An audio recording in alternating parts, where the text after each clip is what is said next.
All right, I hope everybody is doing well. Today I want to look at another AI tool.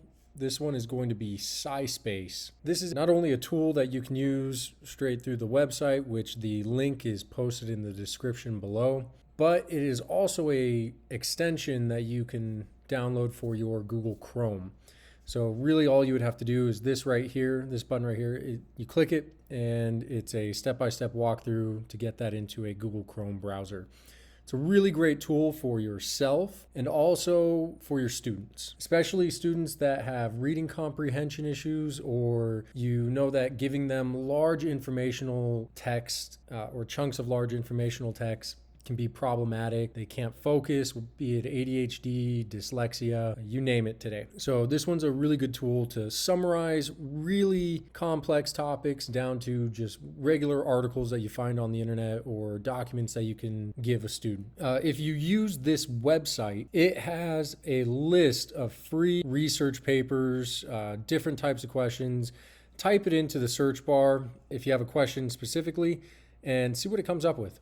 You'd be surprised on its library on that front. Today, though, again, guys, I am a social studies teacher, so I am going to go ahead and we're going to look at the post-war Red Scare. So this is going to be post-World War II, mainly looking at McCarthyism, stuff like that. Now, I have not read this website in any way, shape, or form. It is from the Bill of Rights Institute.org. So I really just want to see what can it pull for us. So I'm going to click on the extension and it has already scanned the text on the page. Let's start with the highlight text to get an explanation. So let's go right here. And we have two options, summarize or explain. So let's explain it. Okay.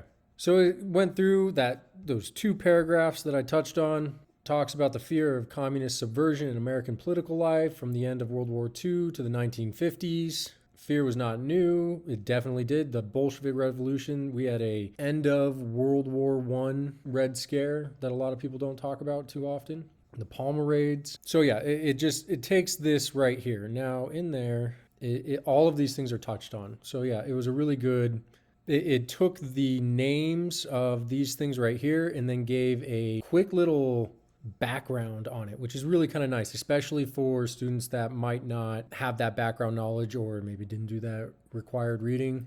Hey, learning's learning. If they get it this way, or if it kind of like highlights some of that stuff for them, or it just gives it that information in another way, awesome. So let's see what we've got here. Let's do another one. What are the main points discussed in this page? All right, the main points discussed in this webpage are Red Scare, fear of communist subversion. Yeah, okay. This is not a really long webpage that I chose for this one, so it kind of works out well. What are the key takeaways? Maybe we can kind of hit there, see what they come up with. But again, this is just a way to help those students that just can't sit there and read and keep that attention span. This might be a tool that they can then leverage to kind of like, okay, what are my takeaways here? What do I actually need to know? What should I be using, or what should I be looking for? This is a really good tool that summarizes information from news articles to research to text just like this one. You can go to the history.com website and then the students can find some information from there just by summarizing it. They can even ask questions. If they come down to this little bottom prompt here, it says write your question, and students can just type in a question based off the text. And using that large language model that this is based off of, LLMs are like ChatGPT, things like that, it will pull out that context that the student's asking about. So that could be a really beneficial tool, a way for students to kind of discover on their own rather than being told by you. So you're almost giving them that ability to navigate this information and ask those questions.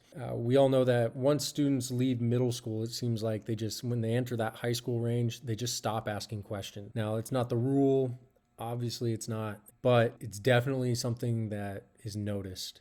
So this might be a way to those kids that are too cool for school and just don't want to ask questions, but you still want to engage them, give them this, and maybe they just play around with it to see what it can do, and they might learn something along the way. So either way, this one should be a very quick video, just kind of highlighting this Copilot tool. Again, it is called SciSpace, and the link is going to be down in the description. So I hope you found it helpful. Again, it always helps the channel if you like and subscribe. That way other educators, if you found this useful, maybe somebody else will too. So other than that, have a great day, and I will talk to you all next time.